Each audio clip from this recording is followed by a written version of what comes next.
Assalamualaikum warahmatullahi wabarakatuh. Alhamdulillahi rabbil alamin.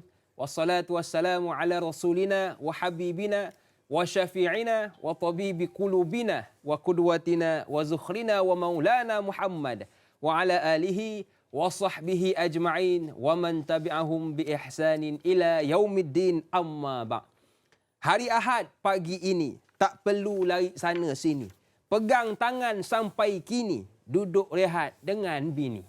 Itu dia. Alhamdulillah sedang penonton yang dirahmati Allah sekalian. Jom sama-sama kita menyusun kalimah syukur kepada Allah Subhanahu Wa Taala kerana pada pagi yang penuh indah dan barakah ini dapat kita bertemu lagi dalam program Tanyalah Ustaz, biar tahu jangan keliru. Dan sedang penonton yang dirahmati Allah sekalian, tahukah anda khurafat merupakan suatu perkara yang jelas-jelas bertentangan dengan ajaran agama kita, iaitu agama Islam. Oleh itu, perlu kita fahami dan perlu kita jauhi akan khurafat ini kerana jelas-jelas bertentangan dengan ajaran agama kita, iaitu agama Islam.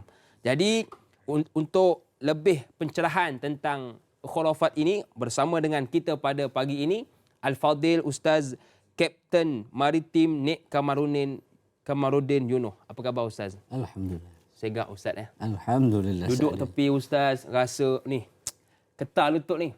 Sebab segak. Rasa baru nak start. Baru nak start. Alhamdulillah Ustaz, terima kasih kerana sudi bersama dengan saya di studio pada pagi ini.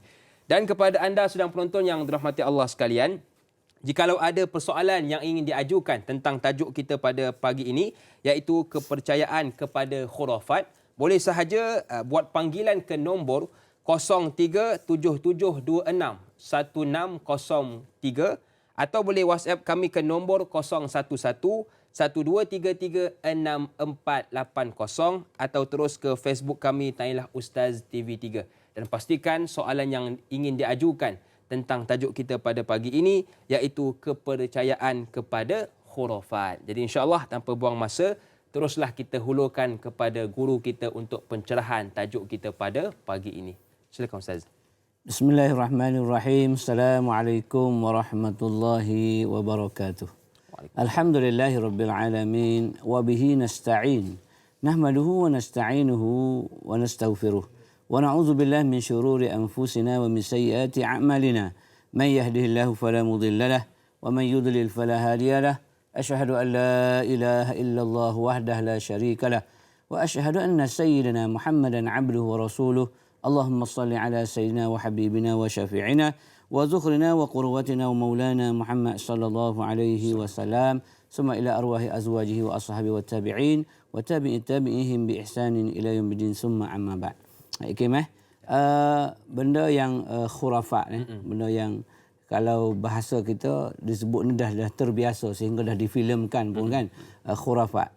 Kalau kita di kampung tu benda-benda yang karut marut, benda yang tidak ada dasarnya tetapi ada ikutannya. Khurafat. Jadi kepercayaan kepada benda-benda yang khurafat ini, kalau kita ikut kepada sirah sejarahnya, khurafah ini asalnya ialah nama manusia, nama seorang lelaki pada zaman jahiliah dulu yang telah disembunyikan oleh kumpulan jin. Jadi mungkin dia main petang-petang seorang-seorang dan sebagainya. Lalu dia disembunyikan oleh kumpulan yang kita tak nampak, dinamakan sebagai jin. Selepas itu, beberapa ketika berada di alam jin, dia dikembalikan semula ke alam dunia. Lalu dia menceritakan bagaimana dia berada di alam jin. Jadi benda yang dia cerita tu tak tasawur, tidak tergambar oleh akal orang alam kita ni, alam dunia biasa. Walaupun jin tu berada di alam dunia, tetapi dia di sebalik di alam yang kita tak nampak. Dia nampak kita, kita tak nampak dia. Lalu dia ceritakan benda tu benda yang kharifah, benda yang pelik-pelik. Benda yang pelik, benda sesuatu yang ajaib dan sebagainya. Maka terhasil daripada situ, apa jua benda yang kepelikan, jarang didengar ataupun mencari adat, tak biasa dengan adat kebiasaan, maka kita namakan sebagai khurafat.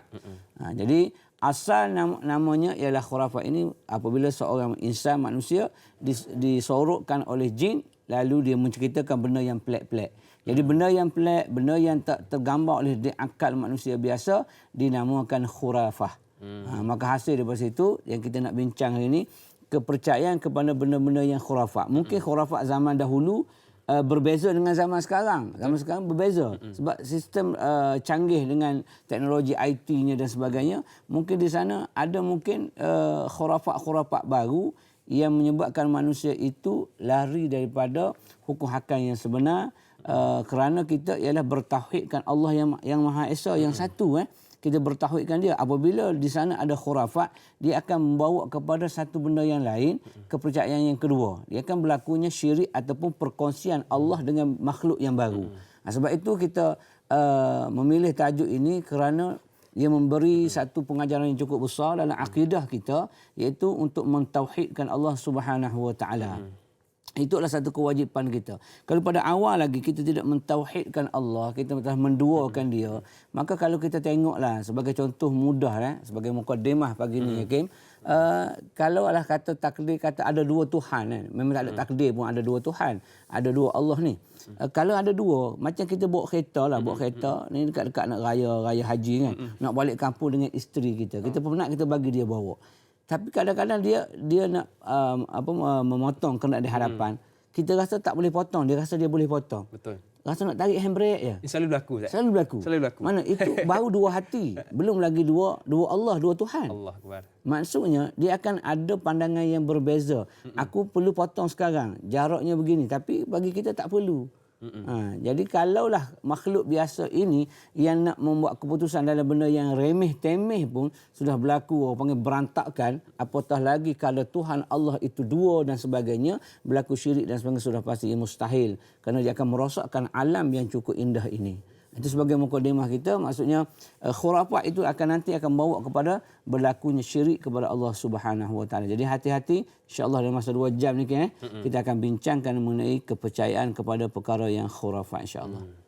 Saya agak tertarik dengan kenyataan Al-Fadhil Ustaz tadi tentang yang khurafat ini tiada dasarnya tapi ada ikutannya. Ya. Jadi cantik perkara khurafat ini untuk kita bahaskan lebih mendalam. Jadi insya-Allah soalan pertama di pagi ini ingin kita raikan di Facebook. Soalan yang diajukan oleh Rahizah. Assalamualaikum Ustaz dan Da'i, waalaikumsalam. Soalan saya, bagaimanakah garis panduan di dalam Islam untuk kita menetapkan sesuatu perbuatan itu sebagai khurafat? Terima kasih. Mohon penjelasan dari Ustaz. Kak Zah, Cenor, Pahang. Terima kasih kepada Kak Zah yang sudi bertanya tentang garis panduan untuk kita tahu yang adakah ini khurafat atau sebaliknya. Silakan Ustaz. Baik, apabila kita nak kenal pasti, cantik Kak Azhar, terima kasih banyak Puan Rahizah. Pertanyaan yang cukup cantik. Kita nak kenal pasti macam mana dia ni khurafat ataupun tidak. Iaitu suatu benda yang kita kata rujuk kepada Al-Quran. Fa in tanaza'tum fi syai'in farudduhu ila Allahi wa Rasul. Kalau kamu tanazuk, berlaku pertelingkahan dalam satu perkara, ni khurafat ke tak ni? Ya ni, maka kebalik semulanya ialah Kak Azhar, kita kembali kepada Al-Quran juga hadis Nabi sallallahu alaihi wasallam. Sebagai orang kata ciri yang nak kenal pasti, kalau nampak sebagai contohnya ialah suatu kelebihan, sebagai contoh yang melampaui daripada kelebihan-kelebihan yang disebut oleh Al-Quran dan juga hadis. Mana-mana yang tidak ada didatangkan daripada Al-Quran maupun hadis, terutama sekali, maka ia adalah benda yang ruddun. Bila mana Nabi SAW menyebut dalam hadis ini, man amila min amalin, siapa yang beramal dengan suatu amalan, falaisa minna, bukan daripada apa yang kami telah buat, kata Nabi, fa huwa ruddun, maka dia ditolak, dia akan diterima. Mana panduan kita nak kenal pasti mesti ada ilmu lah, ada ilmu merujuk kepada Al-Quran dan juga hadis, gambaran yang diberikan. Sebab khurafat ini benda yang kepelikan. Tetapi di sana apabila kita ada ilmu, kita tahu benda yang pelik yang berlaku kepada Nabi SAW, maka mukjizat. Benda pelik juga. Bila mana bulan terbelah sebagai contoh kan. Itu mukjizat. Ini khurafat kita percaya ni. Tak. Itu nak membezakan Kak Zahir. Mana kita nak bezakan dia ialah kita tahu bahawa benda yang pelik bukan semuanya khurafat.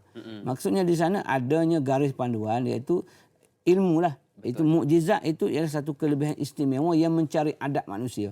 Tak menasabah seorang manusia yang bernama Nabi, yang bernama Rasul Muhammad ini SAW dapat membelah bulan di langit. Dapat memilahkan satu pokok kurma datang kepada dia.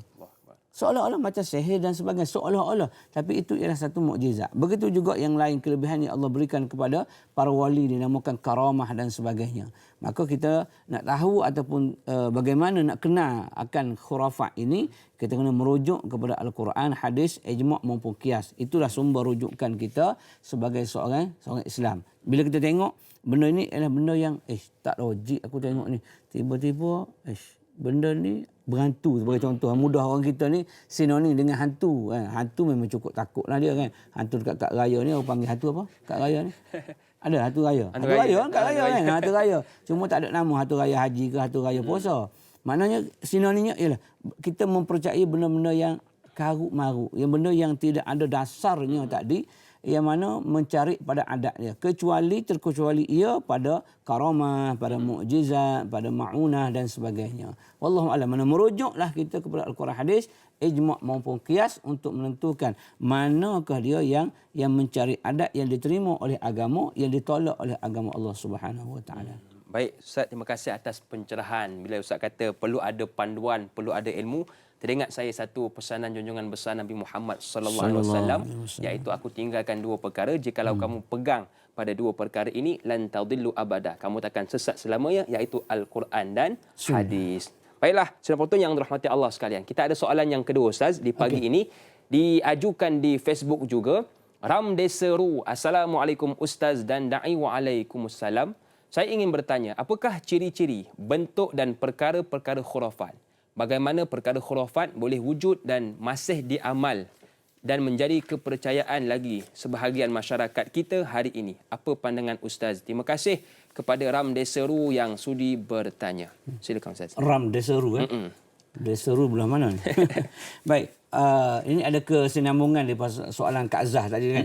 Baik, yang pertama kita nak tengok ciri lah digariskan dalam kalau kita Ustaz sempat merujuk kepada yang dikeluarkan oleh JAKIM sendiri, iaitu di antaranya ialah satu benda yang tidak didasarkan, benda yang pelik yang tidak didasarkan kepada Al-Quran dan hadis tadi. Maksud kita merujuk kepada dia. Kalau tidak ada di dalam Al-Quran dan hadis, maka dia dikira sebagai khurafat. Laisa min ruddun. Mana dia akan ditolak. Yang kedua disebutnya ialah kebanyakan khurafat ini ialah rekaan, dongengan, kepercayaan lama ataupun khayalan yang karut, yang mana ianya tidak tergambar oleh otak pemikiran kita. Sebagai contohnya ialah kita tengok kepada satu kita pegang satu batu, kemudian batu itu bila kita pegang kita toreh tangan kita tak luka, sebagai contoh. Kata batu ini ada kelebihan. Batu ini ialah batu kebal. Ataupun kita pegang batu. Contoh batu kat tangan ni, batu cincin ni. Batu cincin kata, bila saya pegang ini, muka jadi cantik berseri. Sebagai contoh. Oh, saya pun nak pegang, Ustaz. Ramai nak pegang kan. Maksudnya, kita meletakkan sesuatu yang benda yang khayalan. Dongengan. Kalaulah macam tu begitu senang, takkanlah zaman Rasul sallallahu alaihi wasallam tak ada batu yang boleh menjadi kebal. Kalau tidak, tak ada yang tergugur Badar, tergugur Uhud dan sebagainya. Itu nak menunjukkan bahawasanya idea khayalan ini ialah sebagai satu ciri kepada benda yang khurafat. Dan disebut juga dalam panduan JAKIM ini juga mengenai pemujaan. Kita puja suatu benda, satu perkara, satu orang kata amalan yang kita buat, contoh tak dihantui lah. Kita biasanya orang kampung kata, kawasan tu kawasan keras. Keras. Sebab selalu berlakunya kemalangan. Saya kata, memanglah keras. Jalan raya, jalan batu, tak berturak. Memang keras pun kan. Kemudian, kenapa kerap berlaku kemalangan? Dulu kita tengok tempat kemalangan ni, ia akan letakkan tengkorak gambar tengkorak. Nak menunjukkan bahawasanya situ kawan kerak kemalangan boleh menyebabkan kematian. Sekarang tengkorak dah tak ada sebab dia menakutkan. Orang akan jadi terkejut, menyebabkan dia mungkin terbabas dan sebagainya.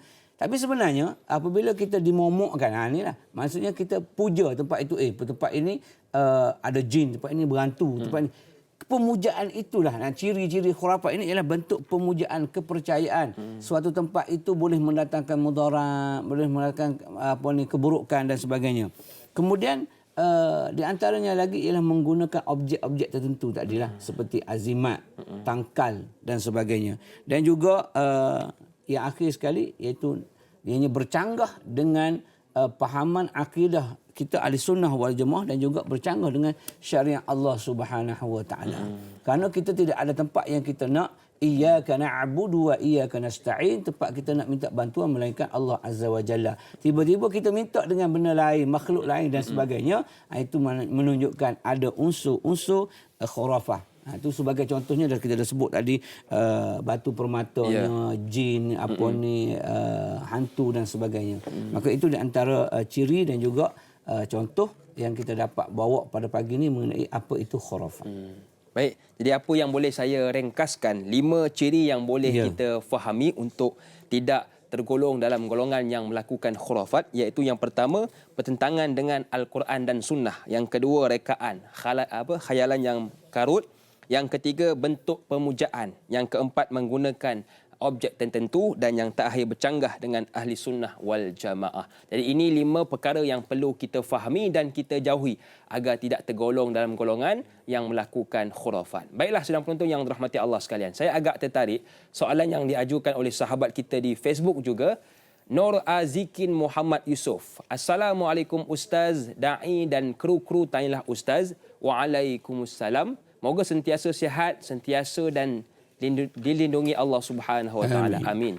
Soalan saya mengenai khurafat. Apa jenis-jenis khurafat yang kami tidak tahu lagi Ustaz?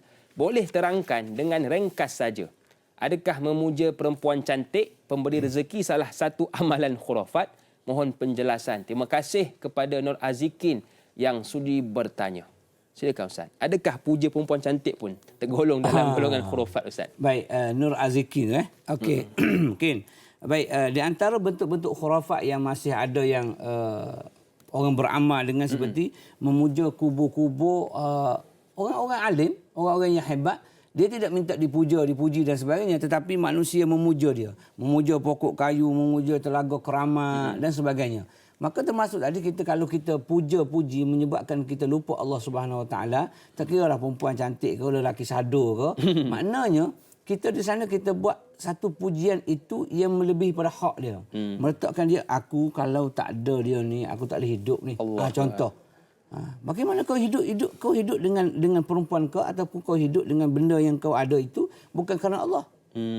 Itu maksudnya. Kalau kita minta, kita boleh puji kata engkau ni cantik. Macam kita memuji pasangan masing-masing, tidak ada masalah sebenarnya. Tapi kita puja dia itu seolah-olah kalau dia tak ada, macam dialah pemberi rezeki sebagainya. Nasib baik kita ni orang bagi rezeki kat kita, bagi gaji kat kita. No, maksudnya itu hanya wasilah sahaja.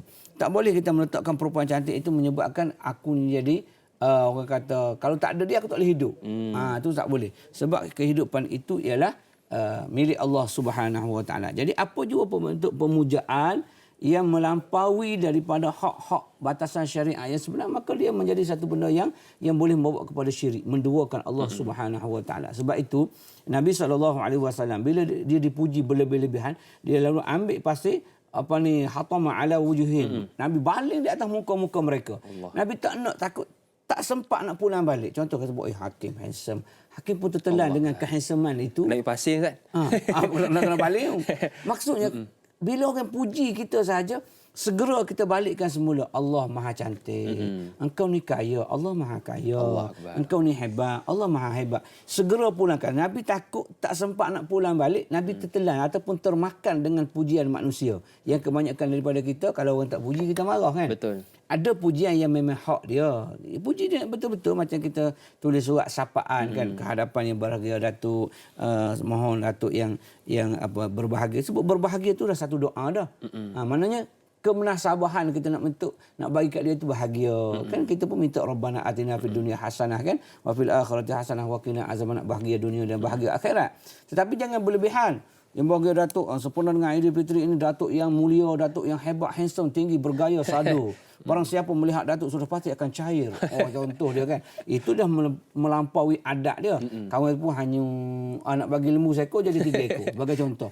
Jadi puji-pujian yang kepada perempuan tadi, kita puja dia seolah-olah kita ada yang lain selain daripada Allah Subhanahu Taala, hukumnya adalah haram. Hukum haram. Kalau puji cantik, cantik hebat dia, qada yang sebenarnya, engkau pintar, bijak, engkau straight A sebagai contoh, itu boleh puji. Tapi melebihi, maka dia boleh membawa kepada unsur-unsur syirik kepada Allah Subhanahu Wa Taala. Wallahu a'lam. Baiklah sudah penonton yang dirahmati Allah sekalian, hati-hati dalam kita memuji, jangan sampai tahap memuja. Jadi apabila kita dipuji, cakaplah Alhamdulillah, ini semua milik Allah. Jadi insya-Allah sudah penonton yang dirahmati Allah sekalian, banyak lagi yang ingin kita bincangkan tentang tajuk kita pada pagi ini. Tetapi kita nak berehat seketika, kembali selepas ini dalam Tanyalah Ustaz. Biar tahu, jangan keliru.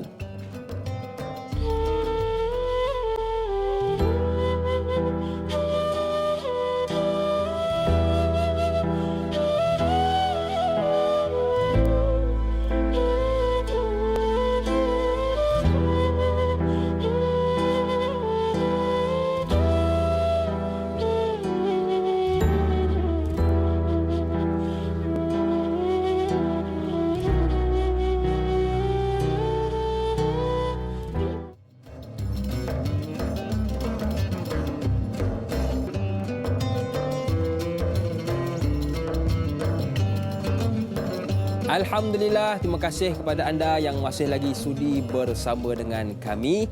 Saya ucapkan selamat berhujung minggu kepada anda semua. Semoga yang ada urusan dipermudahkan, yang ada hajat ditunaikan dan yang ada masalah diselesaikan. Amin ya rabbal alamin. Baiklah sudah penonton yang dirahmati Allah sekalian, kita ada seorang pemanggil di talian. Assalamualaikum. Siapa di sana? Waalaikumsalam warahmatullahi wabarakatuh. Da'i dan Ustaz. Ya, saya. Okay, saya Ismail.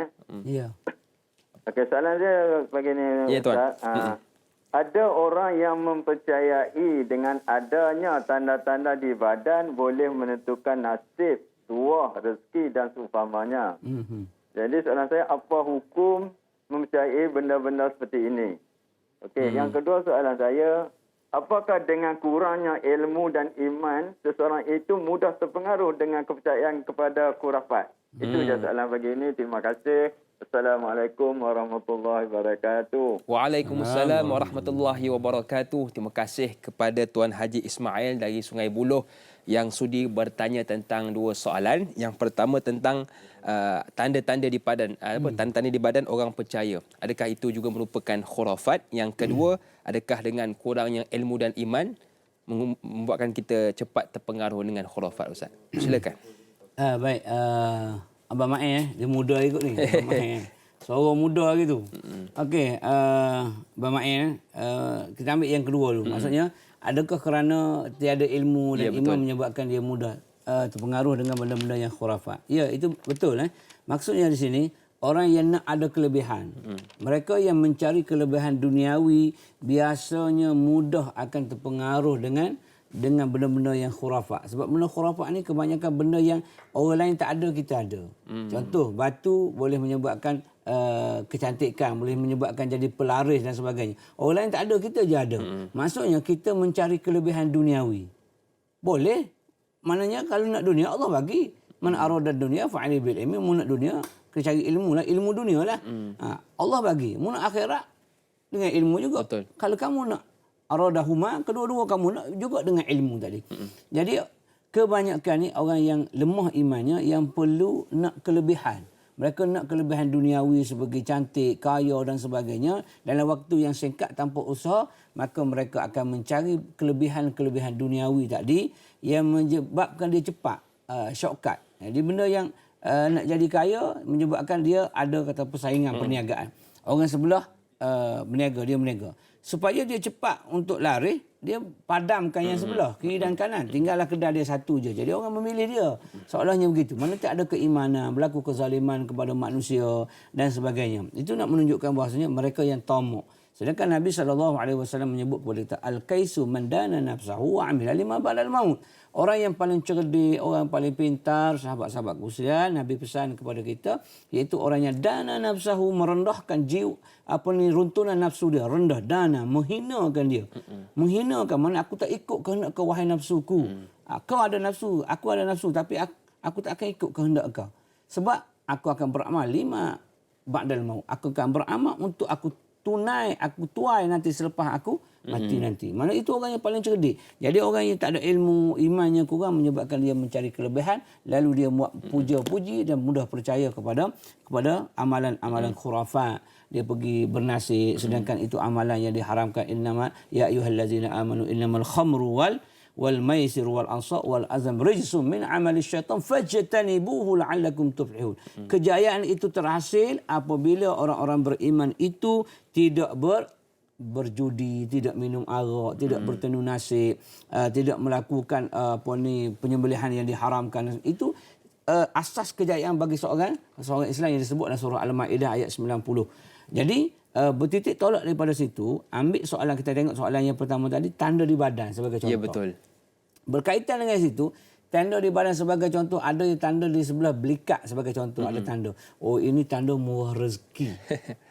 Mudah sangat kalau macam tu. Tampar banyak-banyak atas belakang, rezeki murah. Kan?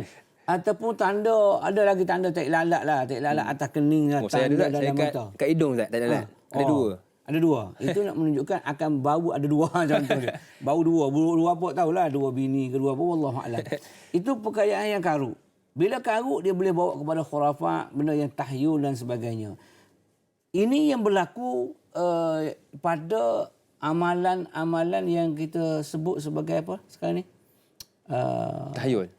Dia kepercayaan kepada tarikh lahir, honor apa dia panggil yang baru ni. Kemudian kepada tanda-tanda badan. Perkara sebut adalah perkara yang tak betul. Perkara yang boleh membawa kepada khurafat, boleh menjadi syirik. Sebab apabila seorang itu tak ada tanda sebagai contoh. Ustaz ada tanda tik lalat di bibir. Contoh dia. Oh, ini orang yang mudah menjadi penceramah. Tiba-tiba dia kata, aku tak ada tik lalat kat bibir lah. Tapi aku penceramah juga. Macam mana tu? Dah kontra. Tak betul lah. Itu menunjukkan tak betul. Kalau orang tu kata ada tanda di tangan, murah rezeki. Aku tak ada lah rezeki. Aku susah lah rezeki. Aku mahal. Murah rezeki lawannya mahal rezeki. Susah dapat rezeki. Mana itu kepercayaan yang tak betul, yang boleh membawa kepada khurafat, yang akhir sekali boleh membawa syirik, menduakan Allah. Kerana ajal maut, rezeki, jodoh, pertemuan itu di tangan Allah Subhanahu Wa Taala. Kalau kita percaya. Tetapi kalau dia kata tik lalat atas bibir itu menunjukkan nampak kemanisan dia. Tak ada masalah apa. Tidak berlaku khurafat. Tapi kalau kata tik lalat itu boleh membawa sesuatu yang luar daripada ketetapan. Maksudnya dia akan bawa rezeki yang murah, ataupun boleh menyebabkan dia ni akan dipuja-puji, dia akan duduk kedudukan dia status yang tinggi, dia akan dimuliakan oleh masyarakat. Itu adalah perkara yang karut yang boleh membawa kepada khurafat, akhir sekali syirik kepada Allah Subhanahu Wa Taala, waliyazubillah min zalik. Jangan kita terlalu taksub dengan tanda-tanda yang ada di badan kita, Ustaz. Kalau yang macam Ustaz kata tadi, kalau tai lalat di mulut, maka pandai berceramah. Saya tak ada di mulut ni, macam mana, Ustaz? Jadi perlu kita fahami dengan betul. Baiklah, sedang penonton yang dirahmati Allah sekalian. Tadi pada permulaan perbincangan kita, Ustaz ada sebut tentang kereta. Ini ada juga soalan berkenaan kereta, Ustaz. Ya. Yang diajukan oleh sahabat kita di WhatsApp. Assalamualaikum Ustaz, da'i dan semua kru bertugas. Waalaikumsalam. Semoga sentiasa dirahmati Allah Subhanahu Wa Taala. Amin. Saya nak tanya, apakah amalan merenjes air Yasin di sekeliling kereta dikatakan mampu melindungi dari ditimpa sebarang bala? Juga amalan khurafat? Mohon penjelasan. Syukran. Terima kasih kepada yang sudi bertanya. Hari ini ada orang beli kereta baru, Ustaz. Dia pun ambil air Yasin, dia renjes. Adakah ini amalan khurafat atau bagaimana, Ustaz? Silakan. Cantik. Soalan cukup cantik. Yang pertamanya tahniahlah kepada yang bertanya, kerana mungkin dapat kereta baru. Dekat-dekat hari raya kan, beli kereta baru. Okey.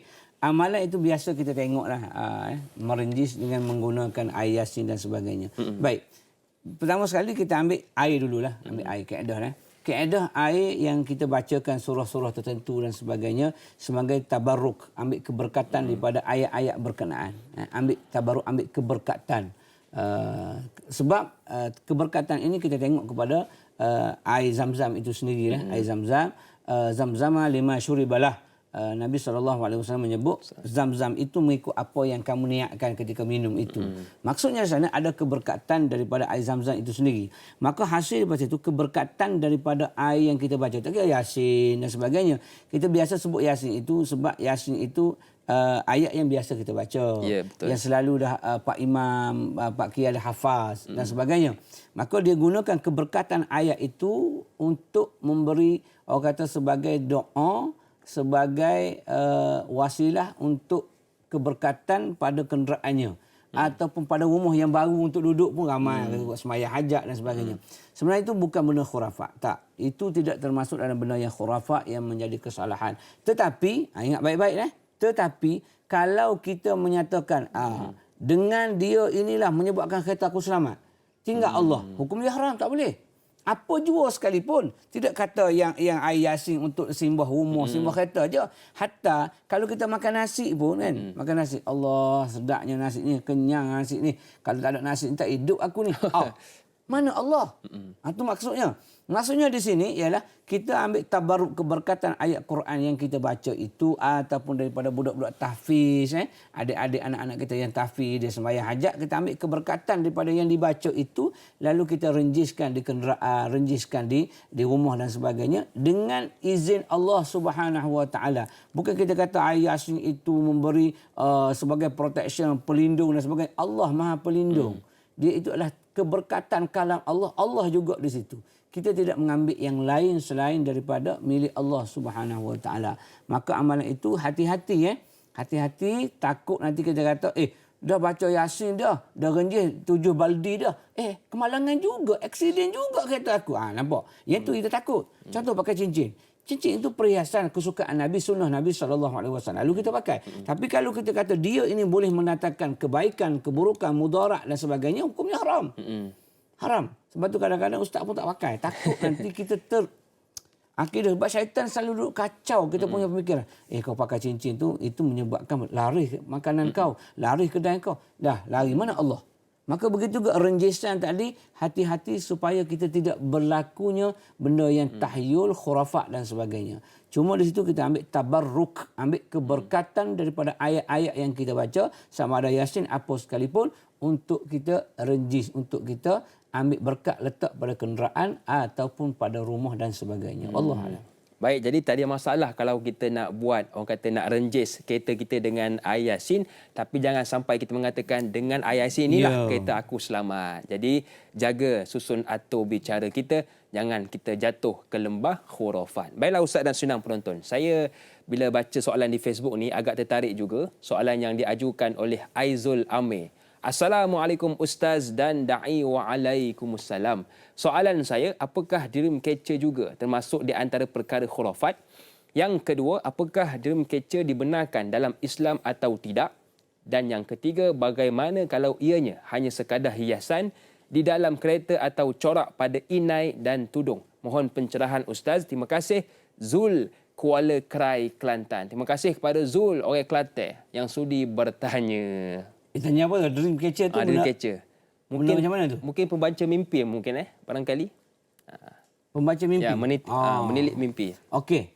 Baik, contohlah. Contoh biasa terdengar mimpi dikejar ular. Kan?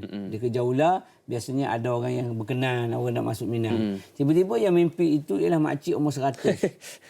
Contohlah kan. Umur dia 100 baru kan. Kebetulan dia pun memang tak ada lah. Dia single mother. Single mother umur 100. Tiba-tiba mimpi ular. Kita pun terjemah kat dia. Terjemah kata, cik mimpi ular ni ada orang nak masuk minta. Agak-agaknya Akil masuk minta kan, siapa masuk minta. Contoh lah kan. Jadi kita terjemah kat dia. Dia kata, kau ni perli aku main-main mentang-mentang aku dah tua dan sebagainya. Jadi mainan mimpi untuk ahlinya sahaja.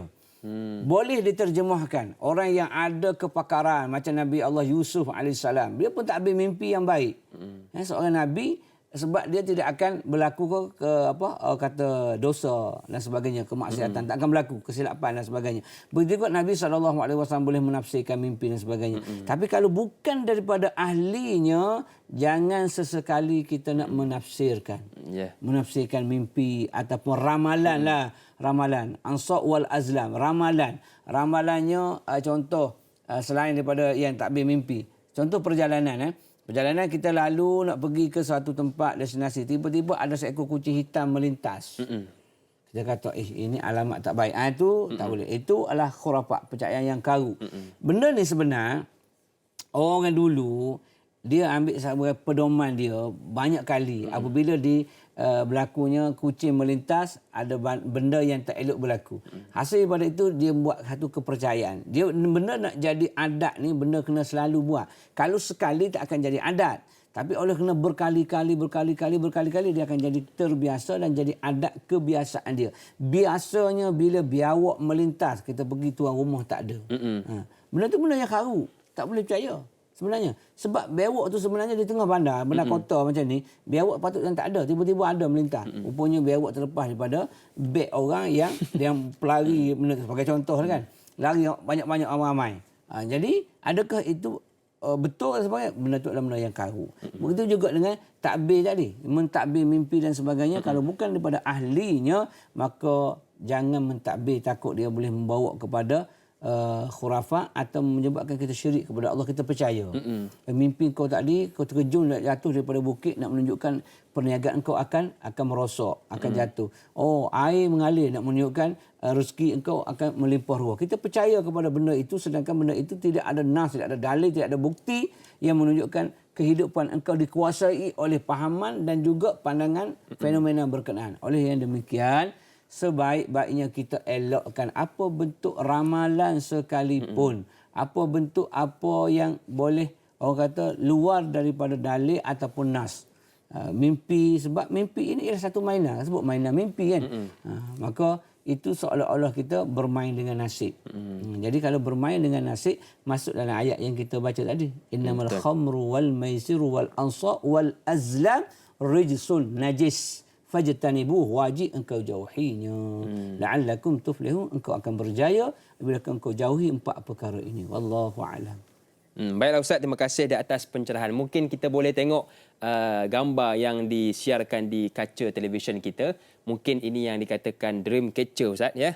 Ataupun lebih kurang dikatakan tangkal lah. Ataupun kita panggil tangkal yang selalu orang akan sangkut di kereta. Jadi bagaimana Ustaz? Bagaimana? Ada orang gunakan ia sebagai macam tak nak bagi mimpi buruk. Jadi apakah itu khurafat atau bagaimana? Ini masuk dalam bab kita memakai azimat ataupun memakai tangkal. Sedangkan Nabi SAW menyebut kepada kita, man aqida uqdatan summa nafasa fiha. Siapa yang memakai satu uqdah, kemudian kita tiup uqdah, kemudian kita percaya kesan daripada yang kita uqdah tadi. Ini berbentuk uqdah saya rasa ni. Dia berbentuk suatu uqdatan. Uqdatan ni satu macam azimat, tangkal dan sebagainya. Satu benda yang kita rasa benda ni boleh menyelamatkan kita daripada apa jua keadaan.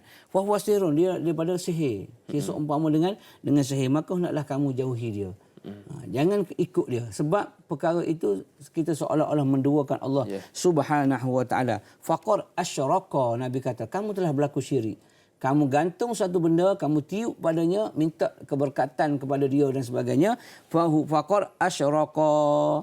Maka kamu telah syirik kepada Allah Subhanahu wa taala, seolah-olah kamu wakkala ilaihi, Nabi kata. Seolah-olah kamu berserah kepada dia, bukan berserah kepada Allah Azza wa Jalla. Kalau bentuk itu dream catch tadi, maka hukumnya adalah haram, tak boleh kita guna pakai kerana dia bercanggah dengan ayat Al-Quran yang kita sebut surah Al-Maidah itu tadi. Baiklah Ustaz, terima kasih atas pencerahan. Jadi jelas haram hukumnya jikalau kita menggunakan dream catcher tadi, atau lebih kita katakan sebagai tangkal lah untuk mengelak daripada mimpi buruk ataupun kita gantungkan di kereta bagi mengelak kemalangan dan sebagainya. Baiklah sidang penonton yang dirahmati Allah sekalian, kita nak berehat sekali lagi, kembali selepas ini dalam rancangan Tanyalah Ustaz, biar tahu jangan keliru.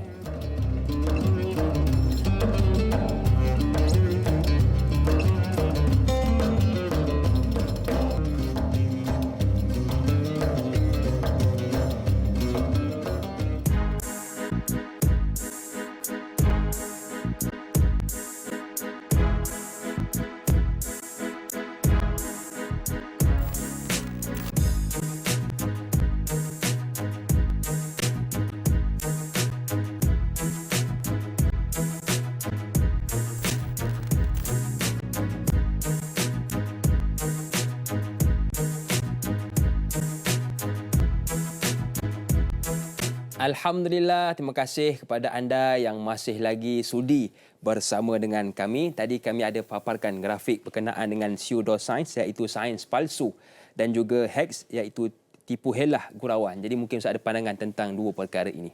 Okey, inilah yang orang kata moden. Benda yang boleh membawa kepada syirik yang moden. Jalan-jalan seperti yang tadi sebagai hack. Hack ni ialah suatu benda yang kita macam gurauan, tapi dia berbentuk orang kata pemalsuan lah. Maksudnya di situ tidak ada nas dia, tidak ada dalil. Macam kalau yang tarik lalat tadi tu horoskop, kalau baru ni horoskop lah macam lahir bulan berapa. So bulan 3. Bulan 3 ni sama dengan Aries sebagai itu. Percaya kepada bintang lah. Kalau dulu panggil apa? Zodiac atau zodiak tu kan. Percaya kepada bintang. Itu samalah. Sekarang ni disebut horoskop. Kemudian sekarang ni ini ialah satu tipu daya. Satu tipu daya yang disebut lagi dalam bentuk gurauan, seolah nak gurau. Tapi dia adalah tipu daya. Dia hukumnya adalah haram, berdosa lagi. Sebab satu tipu. Sebagai contohnya dia kata alien akan turun di Malaysia pada sekian hari bulan. Itu satu ramalan. Benda yang ramai yang tidak tahu menyebabkan manusia jadi hiruk pikuk, jadi takut dan sebagainya. Ada juga yang bertanya kaitan dengan itu, macam mana pula Ustaz kalau ramalan kaji cuaca? Kan? Ramalan kaji itu tak ada masalah. Kerana di sana ada ilmu falaki sebagai contohnya, ilmu pasang suruh air dan sebagainya. Sebab itu namanya ramalan. Dia menganggarkan sekiranya cuaca ketinggian begini, longitude ada kiraan dia akan berlakunya hujan bermula ni. Ada kadang-kadang tepat dan tidak tepat. Tapi itu bukan khurafat. Jangan kata itu khurafat. Sebab di sana tidak ada kelebihan apa-apa pun. Itu adalah ramalan untuk keadaan cuaca. Itu tidak menjadi khurafat. Menjadi satu pemujaan. Yang menjadi khurafat ni ada kelebihan, ada pemujaan dan sebagainya. Jadi balik kepada tadi, yang kita kata sebagai hack tadi ialah dia nak menakut-nakutkan orang satu. Dua, penipuan. Dia kata alien akan turun. Ataupun disebut gambaran yang kita buat seorang pemimpin barat sebagai contoh telah memeluk agama Islam sebagai contoh. Walaupun itu tak ada. Satu penipuan. Tipu maghashana laisa minna. Nabi dah sebut siapa yang menipu bukan puak-puak aku. Bukan golongan Muhammad sallallahu alaihi wasallam. Jadi hukum haid ini adalah hukum yang haram, tak boleh. Dengan apa? Positive science. Dan yang kedua sains, ada orang percaya inilah macam gelang magnetik. Okay. Yang kedua air aura Ustaz. Jadi macam mana? Okey. Kepercayaan kepada yang tidak ada asas. Kalau ada asasnya dari segi sains tak ada masalah. Tak ada masalah tetapi di sana kalau yang disebut sebagai apa? Pseudoscience, benda tahu kan, lebih kuranglah kan, bahasa baru bukan zaman kita. Maksudnya sains yang tidak ada dasar, yang tidak buat kajian yang menyeluruh. Kalau dia buat kajian yang menyeluruh, maka dia dibenarkan. Tetapi kena tengok pula. Contoh gelang magnetik yang Hakim sebut adalah gelang itu kalau segi agamanya man tashabbaha biqaumin fa huwa minhum. Kalau kita tashabbuh, kemudian dilarang imra'atin bi rajulin wa rajulin bi imra'atin, dilarang perempuan menyerupai laki menyerupai wanita. Gelang itu pakaian wanita. Tiba-tiba dipakai oleh lelaki.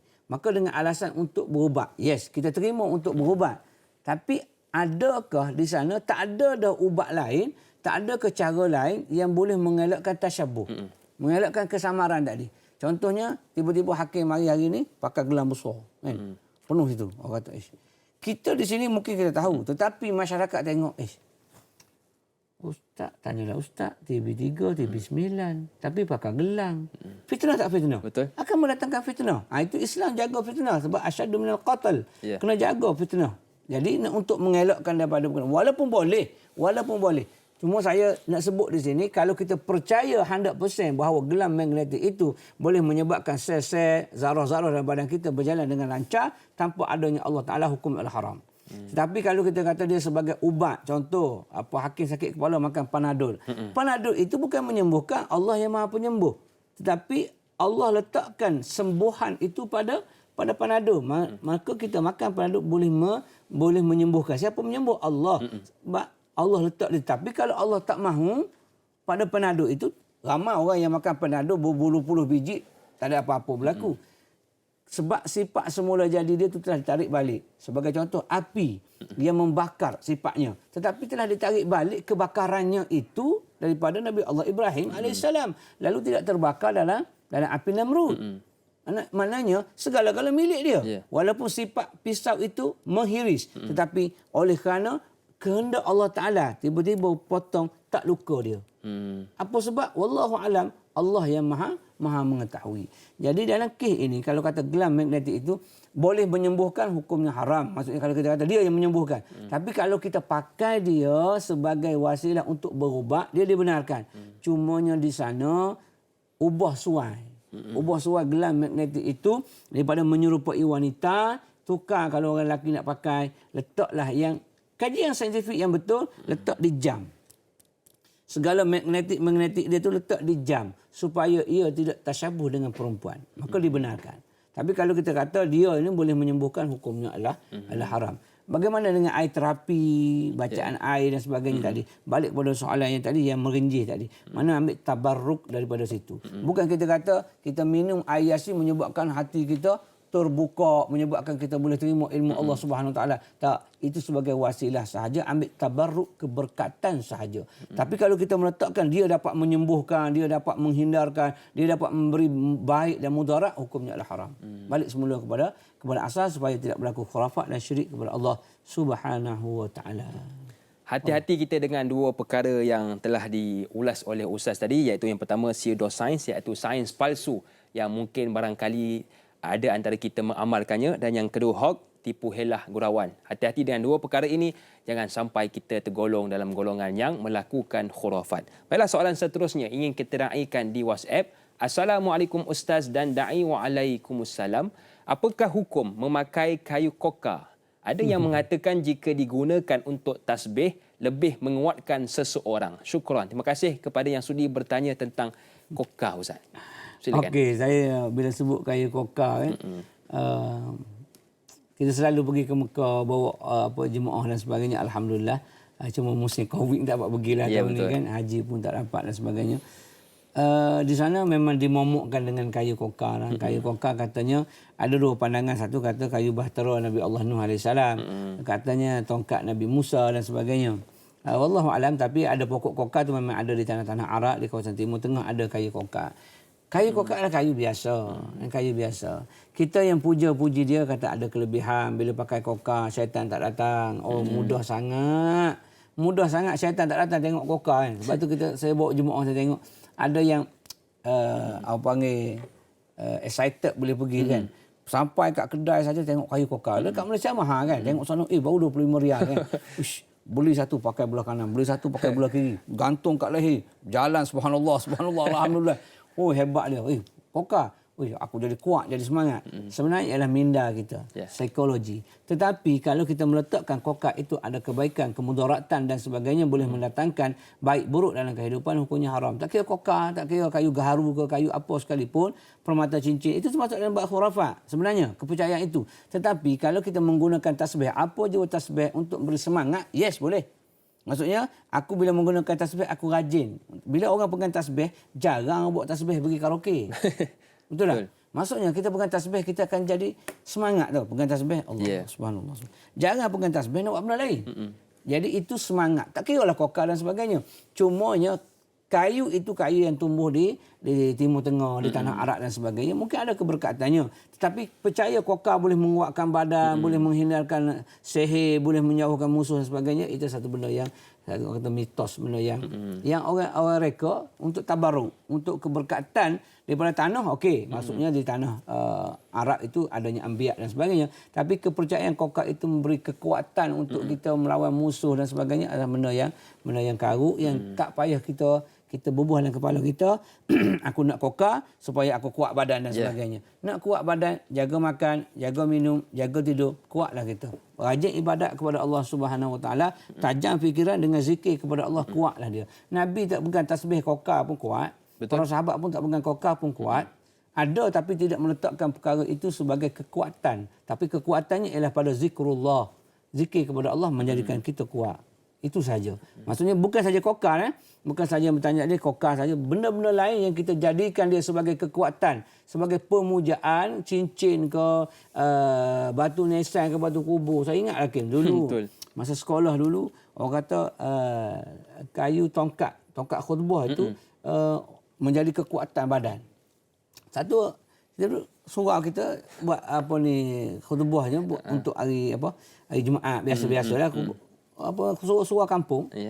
Lama-lama dia pergi tengok, tongkat tu makin pendek, makin rendah. Rupanya dia potong bawah, dia curi, dia potong bawah, dia buat mata cincin. Sebab orang dimomokkan kayu tongkat khutbah itu beri kekuatan pada dia. Oh, dia pakat curi. Itu masalah orang Melayu, bukan orang Islam, masalah orang Melayu kita yang mudah percaya. Kalau kita kata meja ni memberi kekuatan, pagi besok tak ada meja ni. Dia rebuh, dia ambil sikit sana, sikit sini, bagi power kan. Macam tongkat Ali juga. Tak ada kena-mengena dengan tongkat Ali. Sayyidina Ali tu memang kuat. Kuntu rajulan mazza'in. Aku lelaki pemazi, kata Sayyidina Ali. Aku ni kuat. Bila tengok wanita, aku mudah terangsang. Kekuatan aku. Maka kita tengok tongkat Ali, orang ni adalah tambah power. Sebenarnya mental kita meletakkan tongkat Ali. Tongkat Ali boleh memberi kekuatan. Mana Allah? Tak ada Allah, hilang. Jangan percaya. Boleh minum tongkat Ali sebab pokok tongkat Ali memang memberi kekuatan sebab dia panas. Jadi mencairkan segala kolesterol, menyebabkan tubuh kita sihat. Sebab saya kata tadi, pemakanan tadi memberi kekuatan. Bukan benda tu. Jadi kalau kita percayalah Koka, kita percaya Gaharu, percaya ya Ali ini jadi kekuatan, tongkat Ali dan sebagainya, tinggal Allah Subhanahu Wa Taala, maka hukumnya haram, khurafat dan boleh buat syirik kepada Allah Subhanahu Wa Taala. Hati-hati Hati-hati. Nak pakai, nak beli, guna sebagai tasbih, ya. Sebab dia ada tabarruk tanah daripada tanah Arab yang ada para nabi dan sebagainya. Tapi kalau kata dia memberi mudarat, memberi kebaikan, tidak sama sekali tidak. Kerana kita adalah pemilik Allah, dia punya Allah jadikan. Mana ada kelebihan apa-apa melainkan dengan izin Allah Subhanahu Wa Taala. Jadi boleh dengan tidak boleh untuk menggunakan koka untuk bertasbih dan tak boleh jikalau kita percaya yang koka mampu memberikan kekuatan kepada kita. Baiklah, kita nak raikan seorang pemanggil. Assalamualaikum. Siapa di sana? Waalaikumsalam, Ustaz. Ya. Abdullah Osman daripada Seremban. Ya, silakan tuan. Ada dua perkara lah. Pertama sekali tentang orang Melayu ni, orang dulu-dulu lah, orang sekarang pun mungkin juga. Ilmu bintang. Dia ada kitab dia, ilmu bintang. Dia macam mencari jodoh kadang-kadang secocok sesuai ke tidak dengan ambil nama lelaki dan nama perempuan. Sesuai ke tidak dan sebagainya. Ada yang kata tak sesuai, langsung dipisahkan. Dan lagi satu tentang ilmu kebal. Ada yang ilmu kebal ni gunakan ayat Quran. Boleh ke Ustaz? Itu saja. Terima kasih. Baik, terima kasih kepada Tuan Abdullah dari Seremban yang sudi bertanya tentang dua perkara. Yang pertama ilmu bintang dan yang kedua ilmu kebal menggunakan ayat Quran. Jadi pandangan Ustaz, silakan. Okey, baik, kita ambil soalan yang kedua dulu, itu ilmu kebal menggunakan ayat Quran. Okey, mana-mana ayat Quran yang kita gunakan untuk duniawi sebagai contoh, surah Yasin ayat 9, wa ja'alna min baini aydihim sadda wa min khalfihim sadda fa aghshaynahum fa hum la yubsirun. Ayat ini Nabi SAW baca ketika mana berlaku hijrah dengan Sayyidina Abu Bakar kan, menyorok dalam gua Sur dan sebagainya, menyebabkan musuh itu tak nampak. Nabi itu kebiasaan dia baca mengamalkan ayat-ayat berkenaan lillahi ta'ala. Cumanya ayat berkenaan dengan mafhumnya kami jadikan di hadapan mereka, yakni musuh-musuh. Dan di belakang kami ini ialah satu benteng. Sadda, penutup. Fa'ausyainahum, maka kami kelabukan mata-mata mereka. Fahum la yubsirun, lalu mereka tak nampak. Maka lalu keluarlah Nabi SAW daripada rumah itu nak pergi ke Sur, dalam keadaan pemuda-pemuda Quraisy yang ingin membunuh Nabi, tak nampak. Maka orang menggunakan ayat itu digunakan pakai untuk lalu ke depan polis, JPJ supaya tak nampak dan sebagainya. Kita baca ayat 9. Sedangkan polis, JPJ semua baca Yasin satu keseluruhannya. Akhir sekali nampak juga kan. Sebab ketakutan kita tergigil-gigil dan sebagainya sebagai contoh. Boleh baca, tetapi kalau kita mengambil dunia dalam ayat berkenaan, maka di akhirat kita tak akan dapat lagi dah. Betul. Tak akan dapat dah. Sebab kita dah ambil dah kelebihan ayat berkenaan. Maka balik kepada soalan Cik Abdullah kan. Abdullah. Mengenai ayat kebal yang kita baca. Kalau kita baca ayat kebal itu, wallahualam, saya pun tak pasti ayat kebal mana yang dimasukkan. Mungkin ada yang diamalkan oleh orang yang dulu. Sekiranya dia mengamalkan ayat Quran macam ayat waja'alna tadi ataupun ayat izqala yusufu li abi. Ayat izqala yusufu li abi untuk kecantikan seri wajah dan sebagainya. Maka boleh dibaca, tak ada masalah dia baca. Tapi bila dia ambil kelebihan dunia, maka dia tak akan dapat pahala akhirat. InsyaAllah Subhanahu Wa Taala. Tapi kalau dia nak beramal, amal semua. Maksudnya dia baca potongan-potongan ayat berkenaan sebagai terapi diri dia. Boleh baca waja'alna dia baca, kemudian walitalattaf dia baca untuk pelembut hati isteri, pasangan, anak-anak dan sebagainya. Dan kemudian dia baca surah Taha ayat 1 sampai ayat 5. Dia amalkan. Ayat ini diamalkan. Tiba-tiba ada suatu ketika dia pun nak berdoa supaya anaknya yang sedikit nakal itu, lalu dia baca surah Taha. Kerana surah Taha ini dalam kisah melembutkan hati insan, hati manusia. Tapi dia amal itu lillahi ta'ala dulu. Tapi kalau dia beramal kerana untuk tuntutan dunia, maka ambillah habuan dunia tanpa habuan akhirat.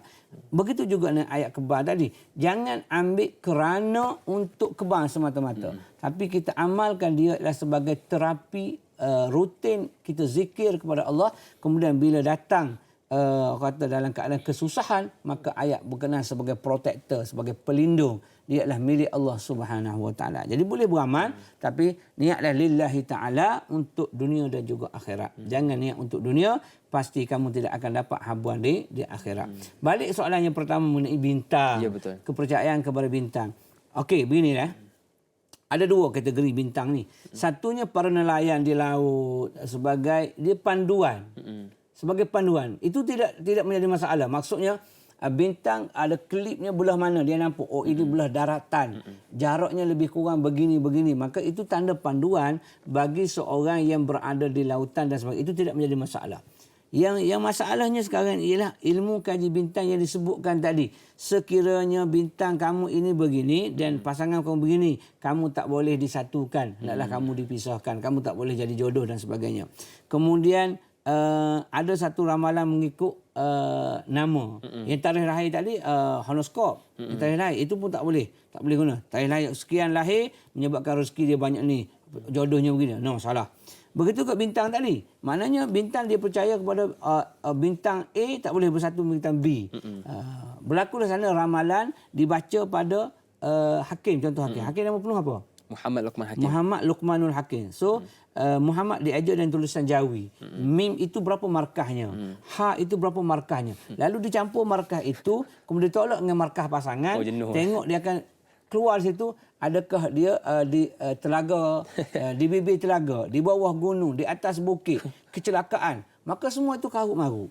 Itu karut marut. Ini ada satu kitab, dia ada kitab khas yang untuk menafsirkan ilmu-ilmu ini. Saya sarankan, jangan baca dan jangan percaya. Jangan baca dan jangan percaya sebab dia boleh membawa kepada kepercayaan. Lama-lama kita akan percaya sebab kita baca. Kita selalu ikut dia, kita akan baca. Oh, begini rupanya. Lahir bulan 3, perangai dia macam ni. Patutlah aku tengok dia.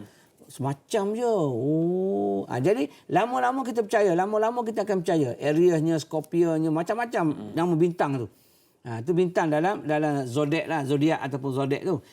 Kemudian yang tadi, kaji bintang tadi, jangan percaya kerana dia boleh membawa kepada khurafat. Akhir sekali kita lupa Allah Subhanahu Wa Taala, dia akan menjadi syirik dan masuk dalam golongan yang Nabi kata, Nabi SAW menyebut ijtanibu as-sab'ul mubiqat. Jauhkanlah kamu daripada 7 perkara dosa-dosa besar. Maka yang pertama Nabi sebut asyirku billah wasihru dan sebagainya. Maksudnya syirik kepada Allah, menduakan Allah, percaya yang lain lebih hebat daripada Allah, yang lain itu memberi manfaat, memberi mudarat, adalah merupakan benda yang boleh membawa syirik kepada Allah dan menyebabkan dia masuk dalam golongan mereka yang melakukan dosa yang besar.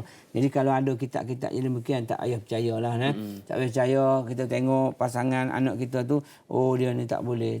Akhir sekali, kita pun putuskan hubungan yang sepatutnya. Sepatutnya kalau demikian, kalau ada yang datang masuk meminang dan sebagainya, kita ada kaedah istikharah. Ya, betul. Islam dah ajar ada istikharah, pilihlah di antara dua yang baik. Datang seorang itu nak meminang anak kita, dia jawatan apa? Cikgu. Datang seorang lagi, apa dia? Dia pusher. Pusher yang jual air ketum yang macam-macam lah, jual syabu dan sebagainya. Yang tu tak payah istikharah. Ambil saja cikgu, ambil saja ustaz tu. Ni kita nak istikharah apa yang baik dengan tak baik. Yang baik sama baik. Satu datang ustaz kafar, satu datang ustaz kepiak lain. Yang tu kena fikir. Satu lagi datang da'i, satu lagi datang penceramah, tanyalah ustaz. Itu confirm kena ambil tanyalah ustaz lah. Da'i dia budak-budak lagi. Ataupun penolong penerbit ke bagi contoh. Yang tu kena istikharah lah. Terbatu penerbit kita. Contoh ni hanyalah contoh sahaja. Jadi hati-hati supaya kita tidak tergolong dalam golongan orang yang percaya kepada benda yang khurafat, karut marut, kerana boleh syirik kepada Allah, terjerumus dalam dosa-dosa yang besar. Wallahu a'lam. Baiklah, jadi ilmu bintang kalau digunakan untuk permusafiran maka tak ada masalah, tetapi jika kalau digunakan untuk menetapkan jodoh seseorang maka itu diharamkan. Dan yang kedua, alangkah ruginya bagi mereka menggunakan Quran hanya untuk kepentingan dunia, bukan untuk kepentingan dunia dan akhirat. Baiklah, senang penonton, kita nak berehat seketika, kembali selepas ini dalam rancangan Tanyalah Ustaz, biar tahu tahu jangan keliru.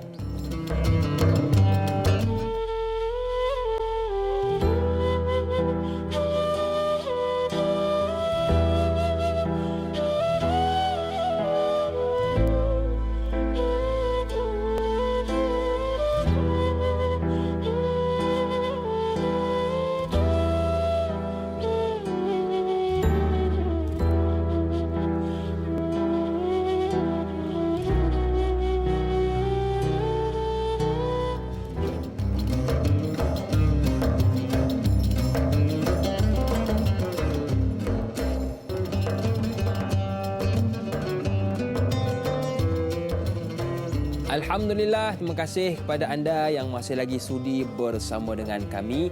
Pejam celik sudah 1 jam kita bersama langsung dalam rancangan Tanya Ustaz Biar Tahu Jangan Keliru. Saya ucapkan terima kasih kepada yang sudi menonton melalui kaca TV dan juga Facebook. Barang siapa macam hadis pula Ustaz bagi mereka yang menonton melalui Facebook, kalau boleh tekanlah butang suka dan kongsi. Kita kongsikan seramai mungkin sahabat kita agar dapat menonton apa yang kita bincangkan pada pagi ini, insya-Allah. Baiklah, sedang penonton yang dirahmati Allah sekalian, kita teruskan persoalan yang diajukan oleh Melo Ismail. Assalamualaikum Ustaz dan Da'i. Waalaikumsalam. Semoga dalam rahmat Allah Subhanahu Wa Taala. Amin. Pertanyaan saya, apa pendapat Ustaz bila seorang ibu baru lepas bersalin, kemudian urinya dibawa balik ke rumah untuk ditanam? Ada setengah uri tersebut bila ditanam dimasukkan sekali pensel buku. Kononnya bila besar nanti anak ini akan menjadi bijak pandai. Boleh Ustaz komen hal ini sama ada khurafat atau tidak? Terima kasih. #Biar Tahu Jangan Keliru. Terima kasih kepada Puan Melo yang sudi bertanya. Silakan Ustaz. Ini masalah uri. Baik, uri ni dia macam teman dalam perut lah, dalam rahim. Bila dia lahir, keluarnya baby, anak, kemudian uri itu ada melekat dalam, kemudian dikeluarkanlah kemudian sebagai teman. Kebiasaan kita akan basuhlah sebagai memuliakan tempat dia duduk dalam janin dia duduk dalam rahim ibu. Sebagai memuliakan dia, kita basuh dan kita tanam. Itu je.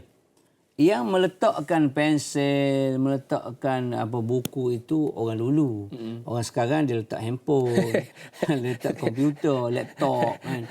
Lagi kalau handphone yang canggih-canggih lagi okey kan. Ini karut. Minta maaf minta maaf. Ini karut. Maksudnya kalau orang dulu saya ingat saya dia letakkan garam, dia letakkan besi dan sebagainya. Berbeza sikit moden ni dia letakkan buku, pensel kan. Mungkin lebih moden lagi yang saya cakap tadi lah. Maka perbuatan tersebut adalah tidak ada dalil dan tidak ada nas. Fahuwa ruddun, dia ditolak. Tapi kalau dia letakkan garam, letakkan paku besi dan sebagainya, ada dalilnya. Dari segi bukan saintifik sangat pun, tetapi dari segi logiknya ada. Bila uri itu benda yang daging, seolah daging dan campur dengan darah, kita nak tanam, dia akan cepat busuk. Bila dia busuk, belum dia hancur dan sebagainya, menyebabkan dia jadi makanan ataupun kesukaan anjing dan sebagainya. Lalu dia tanam bukan dalam, sikit je belakang rumahnya, biasa macam itulah. Jadi dia akan jadi orang kata membusukkan suasana di sekeliling rumah, mungkin juga menyebabkan binatang liar akan datang. Oleh kerana itu, orang tua dulu, orang kampung dulu dia duduk di kawasan luar bandar, kawasan bukit dan sebagainya. Lalu dia meletakkan garam untuk mengelakkan daripada busuk yang berbau sebenarnya. Dia tak ada apa-apa pun. Kalau dia meletakkan di situ ada benda lain, maksudnya untuk elok daripada jin, dirasuk dan sebagainya, ada salah. Macam yang moden tadi letak buku pensel supaya budak tu cerdik. Tapi kalau budak tu kita tak ajar dia daripada sekolah rendah, daripada tadika, daripada rumah kita tak ajar dia untuk jadi cerdik, dia tak akan cerdik sendiri. Kecuali dengan izin Allah SWT, itu jarang sangat nak berlaku. Maka ala kulli hal pada ibu-ibu muda, kalau basuh uri, basuh bagi bersih. Kemudian letakkan garam supaya tak bau busuk. Tak bau busuk. Kemudian kenapa orang dulu letak paku besi dan sebagainya? Supaya binatang kalau datang, dia akan bau benda-benda yang besi macam tu. Dia dah berkarat, dia tak suka. Lalu dia tidak korek lubang dan sebagainya. Itu saja. Jadi kalau kita basuh uri untuk orang moden sekarang di bandar, sekarang ni basuh, kemudian pergi letak di mana-mana, tanam, bersih dan sebagainya. Boleh tak Ustaz? Saya basuh kemudian saya balik letak sampah. Tak basuh pun tak apa, tak ada masalah.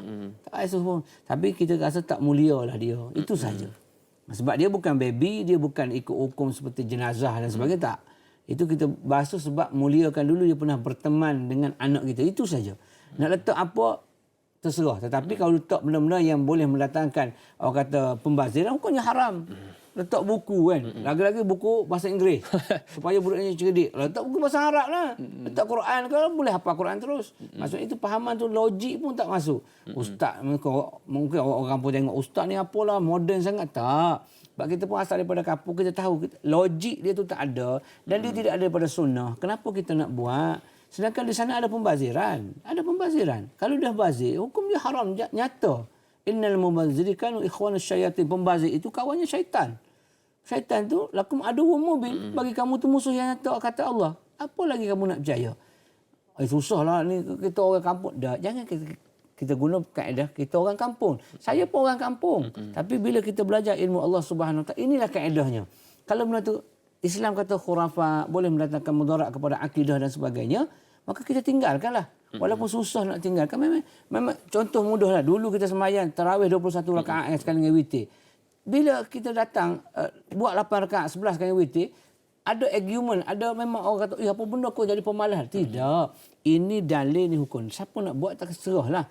Sebab ada dalil dua-dua. Yang ni tak ada dalil, tak ada bukti pun. Saintifik pun tak. Yang apa tadi? Sains pun. Sains pun tak buat kajian yang tu. Maknanya, ia ni hanyalah dongengan dari dulu, ada adat dan sebagainya.